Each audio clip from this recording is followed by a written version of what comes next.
Imagine a typical summer night in South Asia. In bustling Delhi markets or serene Karachi streets, the usual energy simmers. But tonight, a news alert cuts through the air. Military activity reported along the line of control in Kashmir.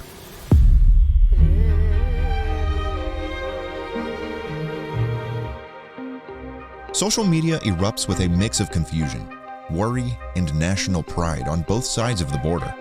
This isn't the first time tensions have flared in Kashmir, a disputed territory claimed by both India and Pakistan. For decades, this region has been a flashpoint for conflict. In 2019, a deadly attack in Kashmir nearly escalated to war. The situation is especially concerning because both India and Pakistan possess nuclear arsenals.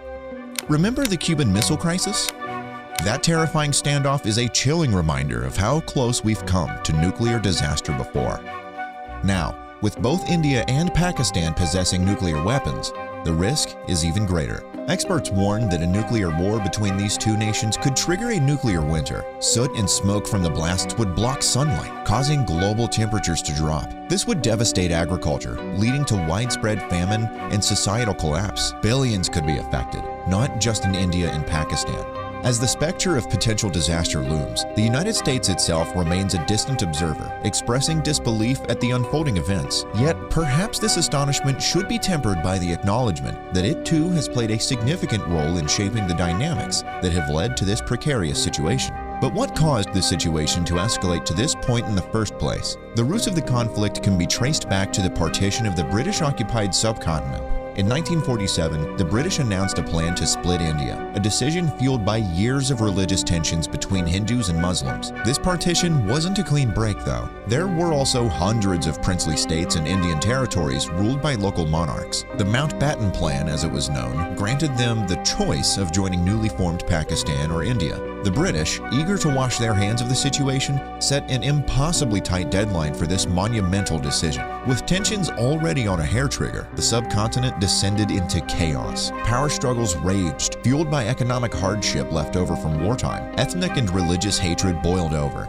leading to mass migrations, horrific violence, and hundreds of thousands of deaths. Kashmir, a jewel in the crown of the subcontinent, became a flashpoint the moment India and Pakistan gained independence. Despite its Muslim majority population, the region was ruled by a Hindu Maharaja. This anomaly sparked a desperate scramble for control. India, eager to secure a strategically important region, wasted no time. Their army marched into Kashmir, seen by many Kashmiris as an unwelcome intrusion. Undeterred, Kashmiris aided by ex-soldiers and convert support by Pakistan fought back. They managed to claw back some territory, which Pakistan now calls Azad Kashmir, adding salt to injury.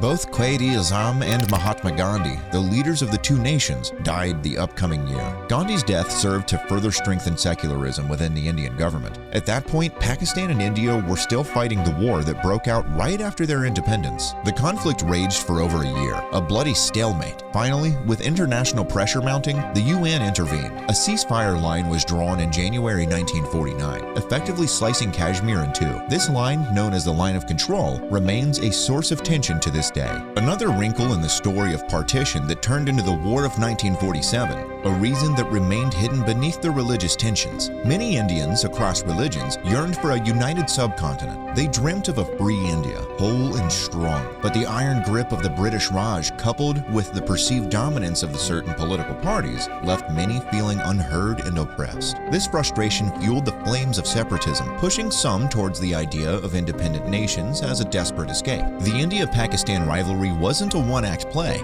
In 1965, tensions flared again, leading to a second war, Operation Gibraltar for Pakistan. Thankfully, a peace agreement was signed in 1966, but calm proved temporary. A simmering discontent brewed within Pakistan. The western half, dominated by Punjabis, held the reins of power, leaving the Bengali majority to the east feeling increasingly marginalized and oppressed. This frustration reached a boiling point, and India, sandwiched between the two halves of Pakistan, saw an opportunity to act. Capitalizing on the unrest contrast, India intervened in 1971, throwing its weight behind the Bengali fight for independence. Geography, however, threw a wrench in the works. West Pakistan, unable to easily reinforce the east by land, resorted to flying troops over India, and the reinforcements never reached in time, resulting in the 1971 Indo-Pakistani War. Bangladesh's struggle for freedom culminated in a resounding victory. A new nation, Bangladesh, was born. Forever altering the geopolitical landscape of South Asia, this new reality served India's strategic interests as well. A united Pakistan presented the nightmarish scenario of a two-front war for India if a war was to break between the two. By aiding Bangladesh's independence, India effectively carved out a friendly nation on its eastern border, significantly improving its strategic position in the region. What truly happened and what were the main factors leading to Bangladesh's separation is a story for another time.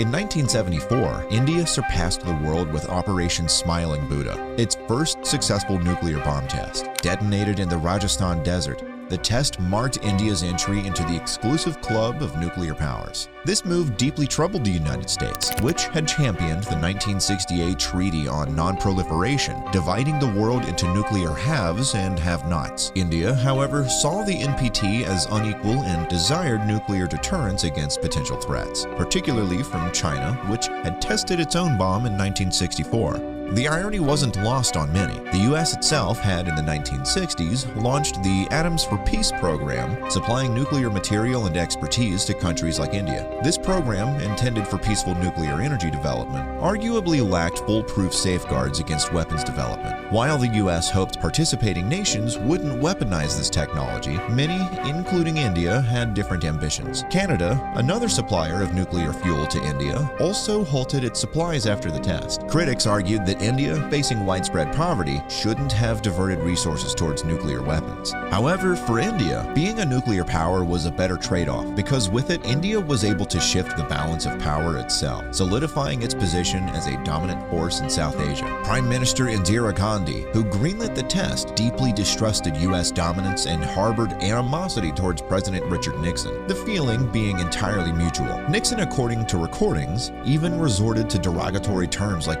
or even witch to describe Gandhi. This tense relationship between the two leaders further strained US-India relations in the wake of nuclear tests. Even before India's nuclear test in 1974, Pakistan's leadership under Prime Minister Zulfikar Ali Bhutto anticipated such a development. Wary of India's nuclear aspirations, Bhutto initiated a clandestine nuclear program led by Dr. Abdul Qadir Khan, a renowned scientist later dubbed the father of Pakistan's atomic bomb. China, whom Pakistan had a growing relationship, played a crucial role by supplying a nuclear reactor in 1993 and earlier nuclear technology for a power plant. This assistance significantly aided Pakistan's nuclear ambitions. In 1998, following India's second nuclear test, Pokhran-2, Pakistan conducted its own public tests, codenamed Shagai-1 and Shagai-2. This move cemented Pakistan's status as the seventh nation to possess nuclear weapons and the first Islamic country to do so. Prime Minister Nawaz Sharif proudly declared Pakistan's nuclear capability. Pakistan today successfully conducted 5 nuclear tests. A sentiment echoed by a jubilant populace. Unsurprisingly, India's response was one of resolve, with its prime minister reaffirming the country's readiness for any challenge. Pakistan, in turn, vowed a swift and massive retaliation against any Indian aggression. This scenario mirrored a childish competition